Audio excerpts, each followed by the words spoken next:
बिस्मिल्लाहिर्रहमानिर्रहीम। अस्सलाम वालेकुम नाज़रीन, आप यूट्यूब चैनल देख रहे हैं। मैं इमरान खान हूँ। मौलाना फजलुर रहमान साहब को हीरो बनाने का सिलसिला जारी है और एक के बाद एक बयानात उनकी तरफ से आ रहे हैं, दूसरी तरफ से भी बयानात आ रहे हैं और पाकिस्तान की एस्टेब्लिशमेंट मौलाना फजलुर रहमान साहब को दिखाना चाहती है कि जैसे वो बहुत एंटी एस्टेब्लिशमेंट हैं और वो अवाम के बड़े हक़ में हैं और वो फ़ौजी मुदाखलत के ख़िलाफ़ हैं, ताकि उन्हें मकबूलियत मिल जाए। फजलुर रहमान साहब को हो सकता है गिरफ़्तार भी किया जाए, कुछ मुकदमात करके ड्रामा किया जाए और इस ड्रामे की उनको बहुत बड़ी पॉलिटिकल एक जो है वो माइलेज मिलेगी, ऐसा लगता है खैबर पख्तूनख्वा में, क्योंकि लोग इस वक्त पाकिस्तान की मिलिट्री एस्टेब्लिशमेंट से अपने आप को दूर रखे हुए हैं और उनको बड़े गिले और शिकवे हैं, बल्कि नफ़रत करते हैं। और ये नफ़रत पाकिस्तान की एस्टेब्लिशमेंट की अपनी फैलाई हुई है और उस नफ़रत का मौलाना फजलुर रहमान साहब को फ़ायदा उठाना है और एस्टेब्लिशमेंट की मर्ज़ी से उठाना है। और ये ऐसे ही है। फजलुर रहमान साहब का जो मौक़िफ़ है वो ठीक है, मौक़िफ़ की हमायत ज़रूर की जाएगी और सबको करनी चाहिए कि उनका मौक़िफ़ ये वाला ठीक है। लेकिन फजलुर रहमान साहब का जो किरदार है वो हमेशा से मशकूक रहा है। फजलुर रहमान साहब ने अपने किरदार को जिस तरीके से हमेशा वो यू टर्न लेते हैं उससे मशकूक खुद बना दिया है।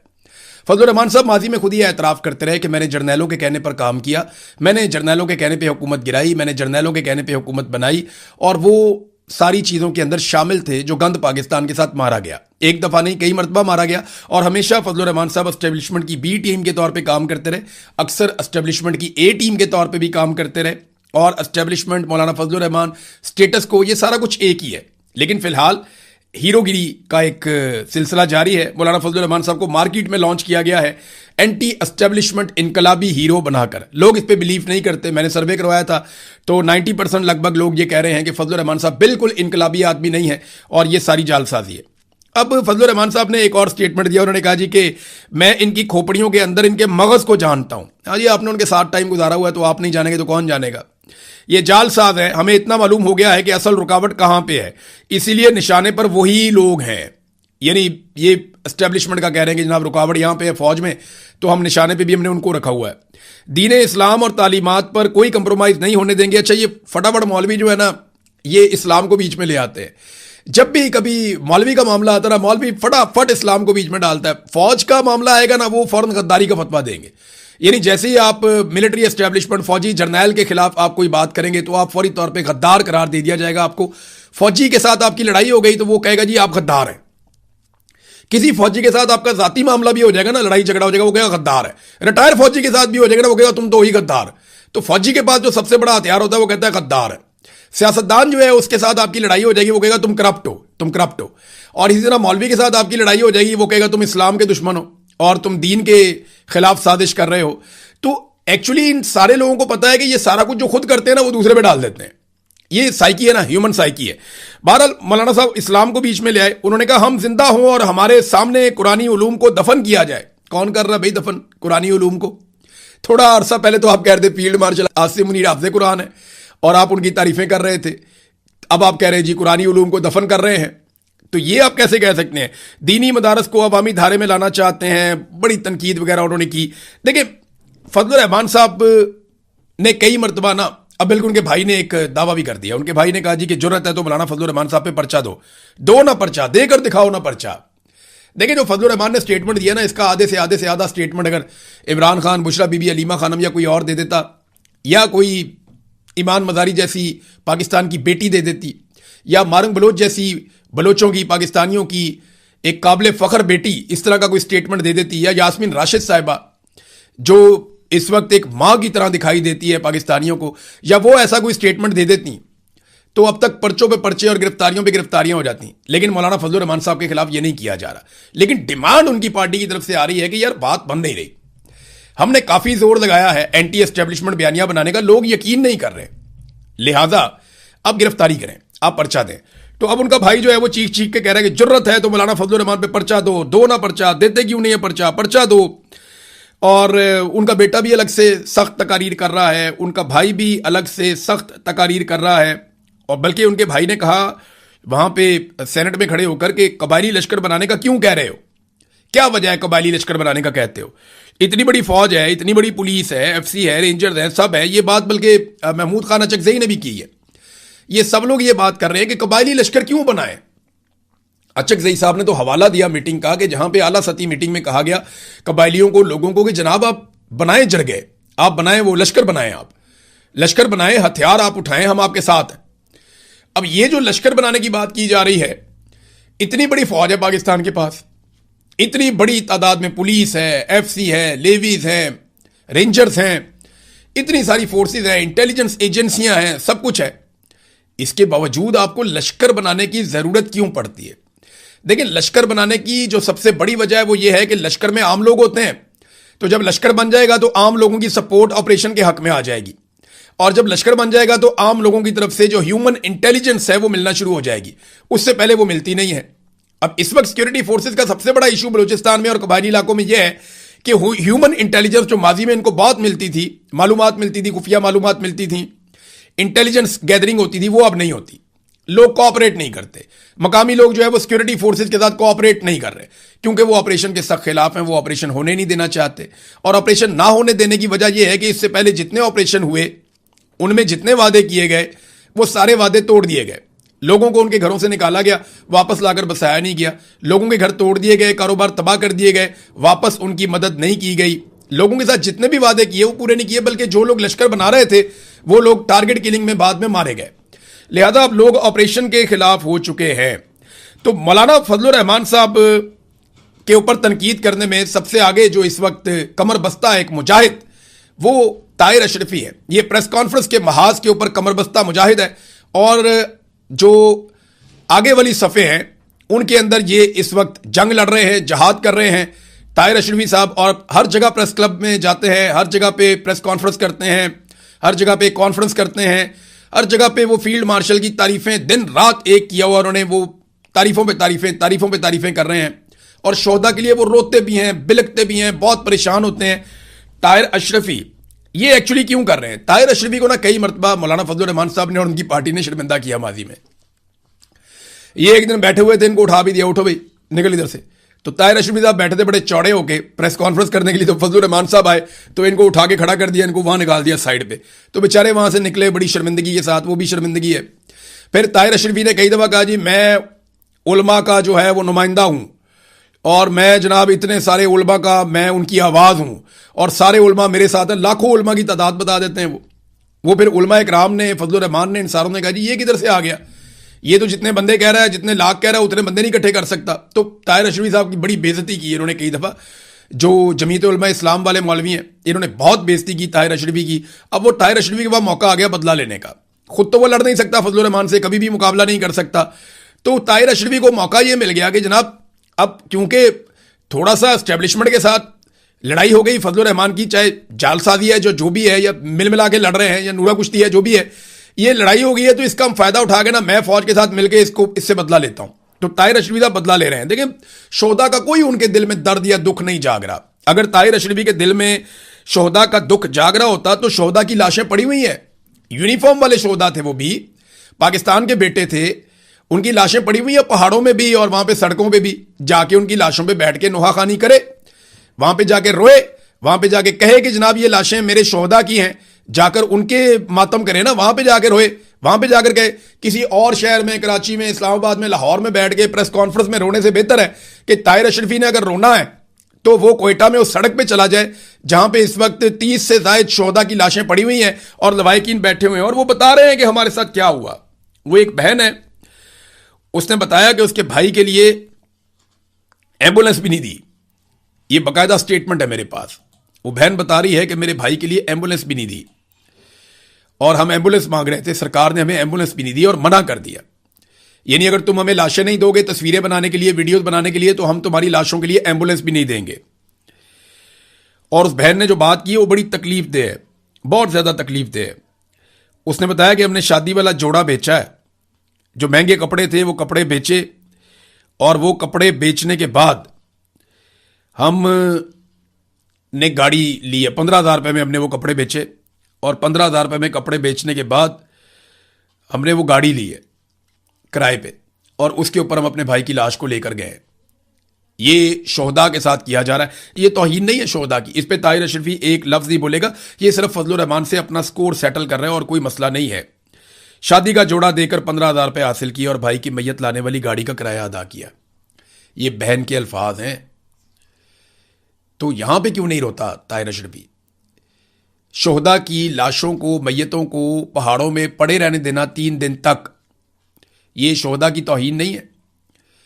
DGISPR ने और पुलिस ने यह दावा किया और बलूचिस्तान की हुकूमत ने भी दावा किया। एक दिन पहले वो दावा करते हैं कि जनाब हमने क्लियरेंस ऑपरेशन कर दिया है, और एक दिन के बाद दहशतगर्द बुलाते हैं कि जनाब आ जाएं और आके अपनी लाशें उठाकर ले जाएं, और लोग जाते हैं दहशतगर्दों के साए में, वहां पे उनकी तलाशी ली जाती है, वो फिर वहां से अपनी लाशें उठा के वापस आते हैं, जबकि क्लियरेंस ऑपरेशन एक दिन पहले हो चुका है। भाई क्लियरेंस ऑपरेशन का मतलब ये हमने पहाड़ी इलाका सारा क्लियर कर दिया है, दहशतगर्द या तो मारे गए हैं या भाग गए हैं, वहां पे अब सारा कंट्रोल सिक्योरिटी फोर्सेस का है। दावा यह किया था DGISPR ने और बलूचिस्तान की गवर्नमेंट ने, लेकिन उसके एक दिन के बाद दहशतगर्द कहते हैं भाई हम यहीं पे आपकी लाशें पड़ी हुई हैं, आगे उठाकर ले जाओ, और खबरदार कोई जवान आदमी आया या हथियार लेकर आया तो फिर वहां पे बुजुर्ग लोग सफेद दाढ़ियों वाले जाते हैं और जाके लाशें उठाते हैं। बलूचिस्तान का जो वजीर दाखिला है ज़िया लांगू, उसको एक इंटरव्यू किया, एक जर्नलिस्ट है हमारे बड़े अच्छे, उन्होंने इंटरव्यू किया और उन्होंने कुछ सवालात किए, तो आप उसका मौक़िफ़ देखें, आपको हैरत होगी। उसने कहा दहशतगर्दों ने क्योंकि हमसे रब्ता नहीं किया इसलिए हम लाशें उठाने नहीं गए, उन्होंने कबाइल से रब्ता किया इसलिए कबाइल लाशें उठाने गए, डूब के मर जाओ। कि दहशतगर्द कबाइल को कह रहे हैं कि आके लाशें उठा लो, हालांकि आप एक दिन पहले कह चुके हैं कि क्लियरेंस ऑपरेशन हो चुका है, सारा इलाका क्लियर है, हमने क्लियर कर दिया, हमने तो मगवी भी बाजियाब करवा लिए हैं, और लाशें एक दिन के बाद आई हैं। और वो भी वो अपने मुंह से कह रहा है कि क्योंकि दहशतगर्दों ने खुद रब्ता हमसे नहीं किया, हमें अगर दहशतगर्द अर्जी भेज देते या रिक्वेस्ट कर लेते कि आगे लाशें उठा ले तो हम जाके उठा लेते, उन्होंने हमें नहीं कहा, उन्होंने कहा कबाइलियों को, तो कबाइली गए और जाके उन्होंने लाशें उठा ली। ये है इस वक्त बलूचिस्तान की सरकार, जिसको मुसल्लत किया एस्टेब्लिशमेंट ने बलूचिस्तान के अवाम के ऊपर। नाज़रीन, आज़ाद कश्मीर में भी मुज़ाहमत जारी है, वहां पे इलेक्शन के लिए पीपल्स पार्टी पूरी कोशिश कर रही है। पीपल्स पार्टी को लगता है कि वो वहां पे हुकूमत बना लेंगे। बिलावल बड़ी चालाकी के साथ अपने आप को अपोजिशन बनाने की कोशिश कर रहा है। बिलावल ने मुतालबा किया कि जनाब कश्मीर बंद है पूरा, तो कश्मीर को खोला जाए। ये किससे मुतालबा किया? भाई हुकूमत तो तुम लोगों की है वहां पे। फैसल राठौड़ किसका वजीर आजम है? पीपल्स पार्टी किसकी सियासी जमात है? पीपल्स पार्टी की हुकूमत है आजाद कश्मीर में, उसी ने कलअदम करार दिया, उसी ने सरों के ऊपर इनाम रखा, उसी ने सिक्योरिटी फोर्सेस को बुलाया, उसी ने रास्ते बंद किए, उसी ने खुराक बंद करवाई, उसी ने गोलियां चलवाई, उसी ने बंदे मरवाए, उन्होंने ये आईजी लगाया हुआ है और आईजी हर जगह पे दंदनाता फिर। ये सारा कुछ पीपल्स पार्टी ने किया और बिलावल वहां जाके अपोजिशन बन गया कि जनाब आलमी सतह पे सालसी करवाने वाले यहां पे भी नजर करें। क्यों भाई? आजाद कश्मीर एक अलग इलाका है, उसकी एक अलग टेरिटरी, उसका अपना एक अलग आइन सिस्टम, सुप्रीम कोर्ट, सब कुछ उसका अपना एक अलग है, और आपकी वहां पे हुकूमत है। अमन देना आपकी रिस्पॉन्सिबिलिटी है। वहां पे आपने बुलाई इतनी सारी सिक्योरिटी फोर्सेस, आप जवाब दें आपने क्यों बुलाई? ये ऑपरेशंस आपने और आपकी सरकार ने करवाए, आप जवाब दें आपने क्यों करवाए? यानी ये वहां बैठ के टिल्ले मुंह के साथ अपोजिशन बन जाएंगे और हम सारे यकीन कर लेंगे। कश्मीरी बेवकूफ हैं, वो रोटी को चोची कहते हैं, उन्हें पता नहीं चलता कि ये खुद हुकूमत में है। बिलावल की हुकूमत है और बिलावल मुतालबा किससे कर रहा है? फील्ड मार्शल से, शहबाज शरीफ से मुतालबा कर रहा है। और भाई तुम्हारी यहां पे हुकूमत है, तुम एक नोटिफिकेशन जारी करो, ये कलअदम का स्टेटस खत्म करो ना उनका, एक नोटिफिकेशन दूसरा जारी करो, इनके ऊपर जाली मुकदमे खत्म करो, एक और नोटिफिकेशन जारी करो, ये जाली सीटें जो है इनको भी खत्म करो, ये जो जालसाजी जिसके ऊपर वो कहते हैं जी हमारा मैंडेट कब्जा कर लेते हैं, वो भी नोटिफिकेशन जारी करो, एक और नोटिफिकेशन जारी करो, फौरी तौर पर सिक्योरिटी फोर्सेज को वापस भेजो, एक और नोटिफिकेशन जारी करो, इनके जायज मुतालबात तस्लीम करो, बात खत्म हो जाती है। भाई हुकूमत में बैठ के किससे डिमांड कर रहा है? ये बिलावल की चालाकी है। वो हुकूमत में भी बैठता है और अपोजिशन भी बनता है। इसी तरह वो वफाकी हुकूमत में हर तरह की सपोर्ट देगा, बजट भी पास करवाएगा, एस्टेब्लिशमेंट के हाथ भी मजबूत करेगा। वो बड़े जरदारी ने कहा भी था, तो बिलावल जरदारी ने यही सारे काम किए हैं, लेकिन बड़ी चालाकी के साथ ये अपोजिशन बनने का ड्रामा भी करते हैं कि हमारी सियासत जिंदा रहे। लेकिन कश्मीरी बड़े तेज हैं। सरदार तनवीर इलियास ये ज्यादा हल्कों से इलेक्शन लड़ रहे हैं, ये अपने हल्के में गए तो अवामी मुजाहमत का उनको सामना करना पड़ा और पॉलिटिकल एक्टिविटी जिस तरह वो करना चाहते थे वो नहीं कर पाए। लोगों ने कंपेन को रोका, उसमें रुकावटें डाली। ये नाजरीन सूरत-ए-हाल है आजाद कश्मीर में। लोग वहां पे डटे हुए हैं और अभी वो इंतजार कर रहे हैं, क्योंकि उन्हें कहा गया था कि आप हमें 5-6 दिन का टाइम दे दें, तो अब उन्होंने 22 तारीख तक का टाइम दिया हुआ है। 22 तारीख को अगर लॉन्ग मार्च शुरू होगा तो आजाद कश्मीर की सूरत-ए-हाल दोबारा खराब हो जाएगी, और फिर 27 तारीख को जो इलेक्शन का एक ख्वाब देखा है और बिलावल को वहां पे हुकूमत बनाकर देनी है, बिलावल ने अपना वजीर आजम लेकर आना है आजाद कश्मीर में। बिलावल ने कहां से लेकर आना है? वैसे तो वहां पे जो वजीर आजम आएगा वो एस्टेब्लिशमेंट का ही बंदा आएगा। एस्टेब्लिशमेंट सीटें इस तरीके से बांटेगी कि कुछ दे देगी बिलावल को दे देगी, कुछ किसी और जगह पे दे देगी, कुछ आईपीपी को दे देगी, कुछ इधर पीएमएलएन को दे देगी। वो इस तरह का मतंजन बनाएंगे कि फिर वो अपना बंदा देंगे कि जनाब आप ये वाला बंदा अगर वजीर आजम बना लेते हैं तो हम आपको ये वाले वोट दिलवा देंगे, ये कर देंगे, वो कर देंगे। तो बंदा तो वहां पे एस्टेब्लिशमेंट ने अपना लेकर आना है अगर वो इलेक्शन करवाने में कामयाब हो गए तो। और अगर इलेक्शन का पूरी तरह से बाइकआउट कर दिया आजाद कश्मीर के अवाम ने कि no rights no vote, no justice no vote, आप इंसाफ नहीं दे सकते, हमारे हुकूक नहीं दे सकते, तो हम वोट नहीं दे सकते। अगर आजाद कश्मीर ने यह रवैया अपना लिया तो और बड़ी मुसीबत बनेगी। जावेद हाशमी साहब की एक वीडियो में देख रहा था। अब इस वीडियो की मैं तस्दीक इसलिए नहीं कर सकता कि मैंने सिर्फ उनके अकाउंट के ऊपर यह वीडियो देखी और 1 घंटा पहले जब मैं वीडियो रिकॉर्ड कर रहा हूं उससे 1 घंटा पहले उन्होंने ये वीडियो पोस्ट की। उसमें बताते हैं जी हमारे इलाके की बिजली काट दी गई है, बहुत सारे घरों के मीटर उतार दिए गए हैं, 30-40 के करीब जो है वो डबल केबल डाले आ गए हैं, रेंजर्स है और पुलिस है और ये मुझे गिरफ्तार करना चाहते हैं तो मैं गिरफ्तारी देने के लिए तैयार हूं। मैंने अपना सामान तैयार कर लिया, मुझे किसी किस्म की दिक्कत नहीं है। दवाइयां मेरी खत्म हो गई हैं, मैं दवाइयां दोबारा मंगवा लूंगा, अभी मेरे पास नहीं है, लेकिन मैं गिरफ्तारी देने के लिए तैयार हूं, मैं डट के सामना करूंगा। ये जावेद हाशमी साहब ने अपने आप को गिरफ्तारी के लिए पेश किया है।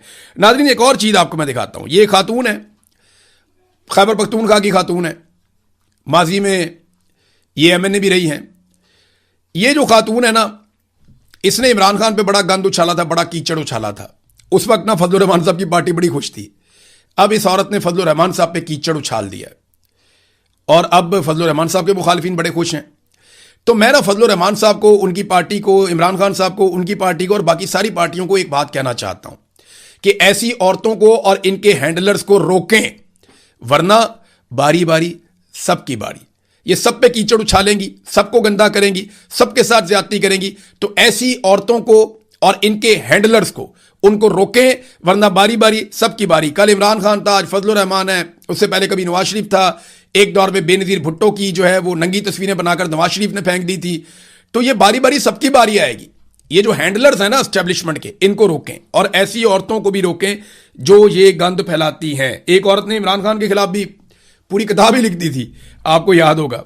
तो ये इस तरह की औरतें आती हैं, लॉन्च होती हैं, कार्रवाई डालती हैं, निकल जाती हैं। नाज़रीन कल एक मजदूर ने खुदकुशी कर ली पाकिस्तान में, पंजाब में, और मजदूर ने खुदकुशी की इस वजह से कि बिजली का बिल ज्यादा आ गया था। वो बिजली का बिल अदा कर नहीं पा रहा था, तो उसने जगह जगह जाके मिन्नत तरला किया कि मेरा बिल ठीक कर दें। वो दौड़ता भागता रहा और बहुत ज्यादा उसने कोशिश की। धक्के खाने के बाद फिर उसने अपनी जान दे दी। तो एक गरीब आदमी ने, एक मजदूर ने खुदकुशी की है और इस तरह के वाकयात तवातर के साथ होते चले जा रहे हैं।